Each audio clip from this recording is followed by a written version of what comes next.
अच्छा जी, अब हम एक्सटेंड करते हैं अपने इफ कंडीशन की नॉलेज को।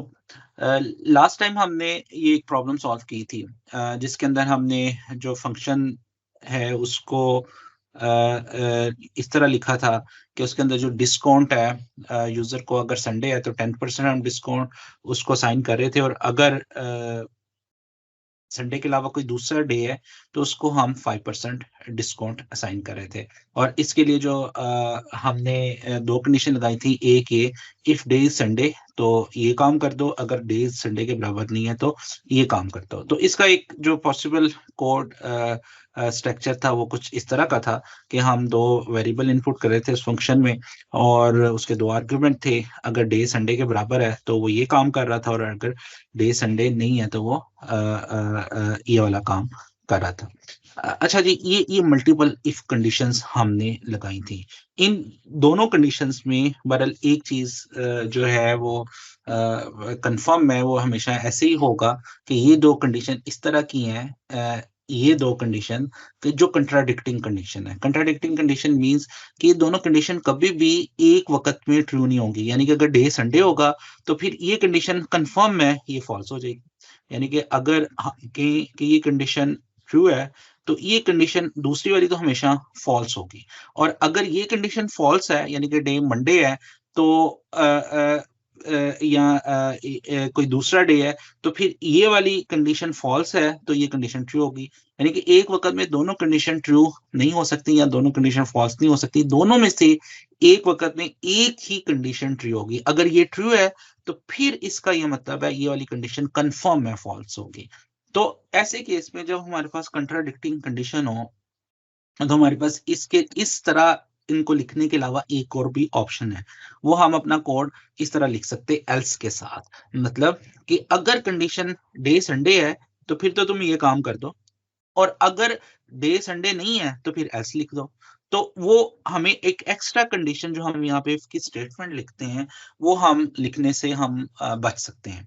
तो एल्स हम उस वक्त लिखते हैं जब एक कंडीशन, दो कंडीशन आपस में इस तरह हो, कॉन्ट्राडिक्टिंग हो, या इन सिंपल वर्ड्स आप इस तरह समझ सकते हैं कि अगर कोई एक काम हमने उस वक्त करना हो जब कंडीशन ट्रू हो, और जब दूसरा काम उस वक्त करना हो जब वही कंडीशन जो है वो फॉल्स हो, तो फिर हम इफ और एल्स का सहारा लेते हैं। तो इस केस में हम जो है संडे लिख रहे हैं, जब कंडीशन एक ट्रू होगी तो ये वाला पार्ट एग्जीक्यूट हो जाएगा, और जब ये कंडीशन ट्रू नहीं होगी तो फिर ये वाला पार्ट एग्जीक्यूट होगा। जो नॉट के लिए उसके लिए हमें कंडीशन लिखने की जरूरत नहीं, हम जस्ट एल्स लिखते हैं कि जब ये कंडीशन फॉल्स होगी तो फिर ये वाला पार्ट एग्जीक्यूट हो जाएगा। तो ये जो है वो कंट्राडिक्टिंग कंडीशंस कहलाती हैं। इसमें एक क्वेश्चन ये आ सकता है कि अब हमारे पास दोनों ऑप्शंस हैं कि हम कोड को ऐसे भी लिख सकते हैं, ये वाली अप्रोच से भी लिख सकते हैं, जिसके अंदर हम दो सेपरेट इफ स्टेटमेंट लिखें, या हम जो है इस अप्रोच से भी लिख सकते हैं। तो आपका क्या ख्याल है कि कोड इन दोनों में से बेहतर अप्रोच कौन सी है? इस पे थोड़ा सा सोचें, इस कोड को देखें, वीडियो को पॉज करें और डिसाइड करें कि इन दोनों में से आपको क्या बेहतर लगता है। होपफुली आपने उसके ऊपर सोचा होगा कुछ। तो इसमें जो बेहतर अप्रोच है वो ये वाली अप्रोच है। ये वाली अप्रोच क्यों बेहतर है? वो इसलिए कि इस अप्रोच के अंदर अगर कंप्यूटर को जब वो चेक करता है, ये वाली अप्रोच में जब इसमें वो कंप्यूटर सीपीयू चेक करता है तो वो इस कंडीशन को चेक करता है। लेट्स से ये कंडीशन ट्रू हो जाती है, तो वो ये वाली लाइन एग्जीक्यूट कर देता है। फिर सीपीयू क्या करता है? वो फिर ये दोबारा ये वाली लाइन चेक करता है, और ये वाली लाइन चेक करता है। ये तो कंफर्म है कि ये कंडीशन ट्रू है तो ये कंडीशन ट्रू नहीं होगी, लेकिन फिर भी सीपीयू चेक करता है, और वो इसको चेक करता है कि ये कंडीशन जो है वो ट्रू है या फॉल्स है। तो इसको फॉल्स मिलती है और फिर वो इसको एग्जीक्यूट नहीं करता, यानी कि उसको ये वाला चेक लाजमी करना पड़ता है। तो यहाँ पे इन अदर सॉल्यूशन, इस केस के अंदर ये चेक करता है अगर ये कंडीशन ट्रू है तो फिर वो नेक्स्ट एल्स वाले में जाता ही नहीं है। उसको पता है कि ये कंडीशन तो इससे रिलेटेड है, ये ट्रू होगी तो ये कभी ट्रू ही नहीं होगी। मैंने ये वाला काम करना ही उस वक्त है जब ये कंडीशन फॉल्स होगी।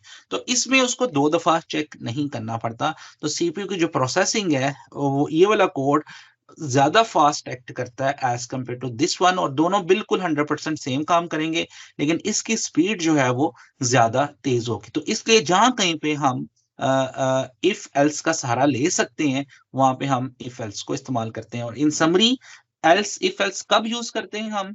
इफ एल्स उस वक्त यूज करते हैं जब पहली कंडीशन ट्रू है, नहीं होगी, तो दूसरा जो है फिर हमने कंडीशन को चेक करने की जरूरत नहीं है।